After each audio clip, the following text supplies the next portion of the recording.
जो जितना ऊंचा उड़ता है वो उतना ही मुंह के बल गिरता है।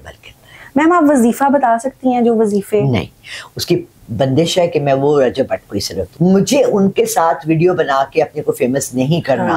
जो देखिए मैं तो आलम में अरवा में मैं तो घूमती फिरती रहती हूँ, मैं आपके घर भी जा सकती हूँ, मैं तो किसी के घर भी पहुंच जाती हूँ, लेकिन हैरत की बात है कि जब रजब भट्ट गिरता है मुझे किसी और से पता लगता है। उसकी हरकतें ऐसी थी, मैम एक के बाद दूसरी वो करता रहा। आपको मैंने कहा ना कैसे लोगों के नाम मिट गए जरा हस्ती से। शामी था, यासिर शामी, यासिर शामी। अगर बच्चा रजब भट्ट को देख के वही सीख रहा है तो रजब भट्ट की जुबान से निकले हुए अल्फाज अच्छे होने चाहिए ना। बदतमीज इंसान है वो हार्ड है, क्योंकि कैमरा जो खत्म होता है वो बदतमीज हो जाता है, क्योंकि ये उसकी नेचर है। यही तो बात है, जबान कंट्रोल में करना। और ईमान से वो बदतमीजी करता है, और वो उसको ईमान को ये जतलाना चाहता है कि मैं कितना बड़ा फेमस बंदा हूं, तू क्या है। ये सबसे कह रही हूँ, वो जो एक लड़का था जिसके गोल्डन चेन्स थे और जी काशिफ ज़मीर, काशिफ, उसका कितना बुरा हाल हुआ। हाँ, देखा आपने? जी। तो हाँ, ऐसे आम वजीफा आपको पूछना चाहती हैं रजब भट्ट के लिए कोई, अगर आप उनको वैसे जो कोई ताकीद करें ऑन कैमरा, ये प्लीज मेरा नंबर आपसे ले लें, किसी से भी ले लें, मेरा लाला रुख ऑफिशियल पे आ जाए, वहां से मेरा नंबर ले लें, कॉल कर ले। अगर वो बाहर है, आउट ऑफ द कंट्री है, कॉल कर ले। यकीन माने मैं उनकी ना ये गिरने से और उठने से फायदा भी नहीं उठाना चाहती। और लोग धड़ाधड़ आना शुरू थे कि आपने कह दिया था तो ये हो गया। नहीं, मैंने नहीं कहा था। आपकी प्रेडिक्शंस क्या कहती हैं? रजब भट्ट का आगे डाउनफॉल हो रहा है, कितना हो रहा है, क्या देख रही हैं आप? मैंने आपसे फिर कहा ना, इसमें इफ है, इफ एंड बट दुनिया में सबसे ज्यादा इंपॉर्टेंट अल्फाज है। कोई जुमला जो होता है ना कि ये होगा but if you do this, यूं हो जाएगा। अगर वो नहीं, जैसे आप कह रही हो अपने आप को खुद को तब्दील करें, अगर वो तब्दील नहीं करते तो फिर आप उनको कहाँ देख रही हैं? डाउनफॉल बहुत बुरी वाली पहचान। और ये तो मीडिया है, आज आप ऊंचे हैं लोग, कल आप नीचे हैं। वो एक आप सुनती हैं उसके बारे में जी। वो करता है कुछ पॉडकास्ट मैंने की, यूएई के साथ की, मैंने अमेरिका के साथ की। मेरा ख्याल था ओ माय गॉड, मुझे तो कॉलों पे कॉलें आएंगी और लोग मेरे पीछे पड़ जाएंगे। कुछ भी नहीं, फ्लॉप, कोई भी नहीं आई, कोई किसी ने कॉल ही नहीं की, किसी ने देखा ही नहीं। अब ये भी है कि आपने अपना मटेरियल क्या रखा हुआ है, आपने अपना फोकस क्या, आपने फैमिली व्लॉग का है, फैमिली राइट, लव्स फैमिली। उसमें आप अपनी बहनें भी ले आए, चले उनका अपना घर है, उनके अपने अमाल है। आप अपनी अम्मी को ले आए, चले वो बड़ी उम्र की, अल्लाह उनको इज्जत दे, अल्लाह उनको सेहत दे, अल्लाह उनके लिए बहुत सी आसानियां करे। लेकिन आप ये देखें ना कि आपने फैमिली के नाम पर क्या खिलवाड़ मचाया है। बिल्कुल, व्हाट आर यू डूइंग? ऐसे ही। I mean, आप या बुराई की तरफ ले जाने चाहिए। कोई ऐसी बात है जिससे कोई सबक सीखे हम लोग। Exactly. मैम, अगर उनकी डाइवोर्स हो जाती है तो जो बच्चा पैदा होगा उसको आप कहाँ पे देख रही हैं बाद में? फिर रजब भट्ट का फ्यूचर क्या है और ईमान का फ्यूचर? सॉरी, मैं इतना आगे तक नहीं जा सकती।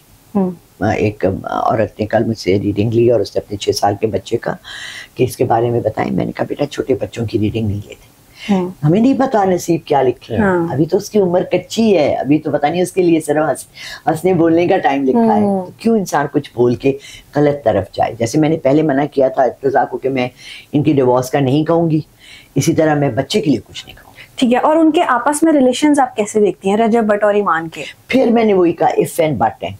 अगर तो नहीं, वैसे मतलब जब से उनकी शादी हुई है, क्योंकि हमें तो ऑन कैमरा पीछे नहीं पता क्या, लेकिन अक्सर हमने ये सुना है और लोग ये कहते हैं कि बहुत बुरा सलूक करते हैं। मैंने जो उसको देख अपनी माँ से, जिस तरह से मैंने पहले इंटरव्यू में भी, आज से 2 महीने पहले भी किसी ने इंटरव्यू किया था जब इसका वो टैटू वाला था। जी आपको ये नजर आता है ना माँ के सामने इतना प्यार से, उसकी माँ के चेहरे पे आपने सॉफ्टनेस देखी? नहीं है। जो बेटा माँ को इतनी रिस्पेक्ट कैमरे पे दे रहा है तो उस माँ के तो दिल को ठंडा होना चाहिए, उसके चेहरे पे तो रौनक होनी चाहिए, है ना, कि मेरा पुत्र मेरा इतना ख्याल रखता है। आपने कहाँ देखा? वो तल्ख है, उसने अपनी नेचर का हिस्सा है बदतमीजी, हम सबके अंदर है। यार आप मुझे गाली दे तो मैं भी आपको दे सकती हूँ ना, हम सबको मुंह है। अगर आप मुझे गाली दें या बदतमीजी करें और मैं कहूँ अच्छा मुंह मोड़ के चली जाऊँ, तो ये मेरी बढ़ाई है ना, तो एक को बड़ा होना पड़ता है ना। Do you understand? It all comes down to तू क्या है। तू मेरे हवाले से, मेरे नाम से रजब भट्ट की बीवी, आपने ईमान को अकेला के ही जिक्र किया उसका कि ईमान की क्या फीलिंग्स है। इतनी अच्छी स्वीट सॉफ्ट बच्ची, प्यार करने वाली, घर बनाने वाली, फैमिली को साथ रखने वाली, अगर ये काम ना करता कि उसको मीडिया पे लाता अगर ये उसको घर की बीवी रहने देता, जो करता खिलवाड़, कोई भी नहीं है, हम सब गुनाहगार हैं, ठीक है, बट आप उस गुनाह को कहाँ तक लेके जाते हो और कहाँ आप अपनी हद करते हो। अभी कल रात मैंने कुछ 3-4 घंटे अपने जो शादी हैं उनसे बात की, उन्होंने एक वाकया सुनाया जो मेरा ख्याल है यहाँ बहुत ज़रूरी है। एक औरत आई और उसने एक कसाई से कहा कि मैं विवाह हूँ, मेरे 3 बच्चे हैं और मेरे बच्चों ने 2 दिन से 3 दिन से खाना नहीं खाया, मेरे पास कुछ भी नहीं है, पैसा नहीं है, कुछ नहीं, मैं अपना सिर्फ जिस्म दे सकती हूँ, तो तुम मेरा जिस्म ले लो और मेरे बच्चों के लिए 2 किलो गोश्त दे दो। था ही नहीं ना कुछ ऑफर करने को, राइट। कसाई भी राजी हो गया, अच्छी जवान औरत थी, अभी इतनी उम्र की नहीं थी। उसने कहा कि छत ऐसे करो, नीचे तहखाना है, तुम वहाँ चली जाओ, मैं आ रहा हूँ। उसने गोश्त बनाया, थैली में डाला, नीचे गया, जो बटन खोलने लगा आज़ान आ गई, आज़ान की आवाज़ शुरू हुई। उसने वहीं बटन बंद किए, उस औरत को कहा जाओ, बीबी उसको 3 किलो गोश्त दिया, कहने लगा जाओ। उसने कहा क्या हुआ? उसने कहा अल्लाह की आवाज़ आ गई। तो क्या हमारे घर कानों में 5 वक्त अजान होती है, हमारे रजब भट्ट के कानों में अजान की आवाज़ नहीं आती? लोग उसे कहते तुमसे क्या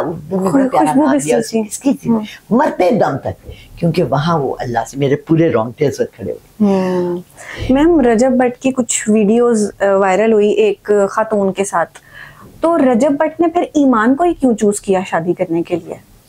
यही तो मैंने आपसे कहा, वो घरेलू लड़की है, शरीफ लड़की है, घर बनाने वाली लड़की है, फैमिली वाली लड़की, मतलब उन्होंने कहा मैं बाहर जो मर्जी करता रहूं, वो तो घर वाली। हाँ, तो जो उसको घर में ही रखता ना, उसको फिर उसपे ना मीडिया पे ना लाता, तो वो चुप कर जाती। अब हम तो फिर ईमान की वीडियो कहाँ से देखते कि उसने क्या कहा, उसका भाई क्यों बोलता, बीवी को लाया ना फ्रंट पे तो बोला।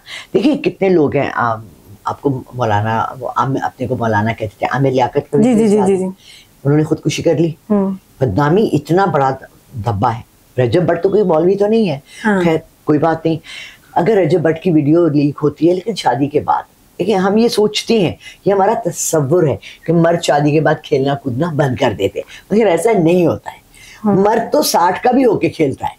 मैं एक आजकल देख रही हूँ व्हाइट लोटस, ठीक है, उसमें वो 60-65 साल का एक बुढ़ा दिखा रहे हैं, तो उसको कहता है कि खूबसूरत लड़के, कहते कितनी खूबसूरत है, कहता है बुढ़े हो गए अब तो छोड़ दो, कहता है तो बुढ़ा हो गया, मरा तो नहीं हूँ, मर्द हूँ, अभी भी मैं जवान हूँ, मैं तो अभी भी बच्चा भी पैदा कर सकता हूँ। वो कहता है अच्छा इतनी हद तक ना आ जाओ, एंड यू नो ना कि 65 साल की उम्र तक भी मर्द बच्चा भी पैदा कर सकता है, तो मर्द तो बुढ़ा होता ही नहीं है। तो लेकिन आप सबसे बड़ी गलती में, अगर मैं कोई गलत काम कर रही हूँ, अल्लाह ने भी कहा है इस पे पर्दा रखो। आपने अपनी वीडियोस क्यों बनाई? वो लीक कैसे हुई? बात तो ये है ना, फोन तो सिर्फ आपके पास है, आपका फोन वहाँ पड़ा है। आप मैं कह दी मैम मैं आपका वॉशरूम यूज कर सकती हूँ, मैं कहती हूँ मैम पीछे से अपनी वीडियोस निकाल के अपने उसमें ट्रांसफर कर देती हूँ। उस फोन पे तो पासवर्ड लगा हुआ है, होगा सबके सिवाय मेरे, सबके फोन पे पासवर्ड है। उसके बाद आप कहते हैं जी लीक हो गई, आपके दोस्तों ने की, आपके जानने वालों ने की। एक लड़की उसको कह रही थी, एक मैंने, क्योंकि कल से इंटरव्यू, तो मैंने कहा मैं भी देखूं क्या हो रहा है। हम नहीं नाचेंगे, हम कोई नाचने वालियां नहीं है, किसी और को बुला लो जो तेरे आगे डांस करे। दिस इज इन दुबई, जब ये दुबई रुका हुआ था। तो आपने टैटू बनवाया, आप पे ये हुआ, आपने ये बात की, आप पे ये हुआ, आपने, और फिर कह रहे कि ईमान की वजह से, सब कुछ उसकी वजह से हुआ। आपकी जुबान नहीं है, आप कहाँ आपने अपनी जुबान को कंट्रोल किया, कहाँ आप धीमे हुए? दरमियान के रास्ते में आ जाए, दरमियाना रास्ता भी है, बहुत शरीफ भी ना बने, बहुत बुरी भी ना बने, दरमियान में रहे। अल्लाह ने इंसान बनाया है, हमें फरिश्ता तो नहीं बनाया, हमारे साथ सारी दुनियावी चीज़ें भी लगी हुई हैं, ठीक है, हमारे साथ दीन भी है और सारी दुनिया भी है। मैं जीन्स भी पहनती हूँ, मैं लिपस्टिक भी लगाती हूँ, मैं नंगे सर भी फिरती हूँ, साथ में 5 वक्त की नमाज भी पढ़ती हूँ, अल्हम्दुलिल्लाह। तो ये मैंने जवाब देना है। बिल्कुल, हमने जवाब देना। ठीक है, बहुत शुक्रिया मैम, थैंक यू जी। तो नाज़रीन, आपने सुनी लाला लुक साहिबा की प्रेडिक्शंस, और उनका कहना है कि उनके पास कुछ वजीफा है जो रजब भट्ट खुद राब्ता करेंगे तो वो उनको बताएंगे, जिसकी वजह से उनकी जिंदगी में ठहराव आ सकता है और उनको और ज्यादा डाउनफॉल नहीं होगा। अब ऊंट किस करवट बैठता है ये तो वक्त ही बताएगा, लेकिन ये लाला लुक साहिबा की प्रेडिक्शंस थी और अक्सर औकात इनकी प्रेडिक्शंस सच ही साबित होती हैं।